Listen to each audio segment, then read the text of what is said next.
ఫిబ్రవరి 16 గ్రామీణ బంద్, పారిశ్రామిక సమ్మెను జయప్రదం చేయండి. కేంద్ర బీజేపీ ప్రభుత్వం అనుసరిస్తున్న రైతు వ్యతిరేక, కార్మిక వ్యతిరేక, ప్రజా వ్యతిరేక విధానాలను ప్రతిఘటించాలని, రైతు, కార్మిక, ప్రజా అనుకూల విధానాలకై పోరాడాలని కేంద్ర కార్మిక సంఘాల ఐక్యవేదిక, సంయుక్త కిసాన్ మోర్చా పిలుపునిచ్చాయి.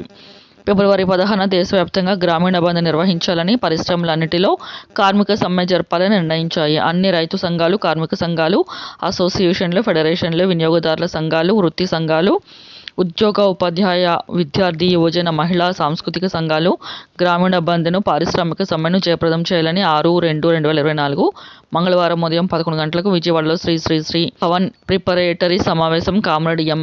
యలమందలరావు అధ్యక్షతన జరిగింది. ఈ సమావేశంలో రైతు సంఘం ఉపాధ్యక్షులు comrade Y. Kesavarao, MCH Srinivasarao, PV Anjaneyulu, Gollapudi Prasadarao, K. Kalyan, CH Saidulu, Kasani Ganesh Babu తదితర రైతు సంఘాల, కార్మిక సంఘాల నాయకులు పాల్గొన్నారు.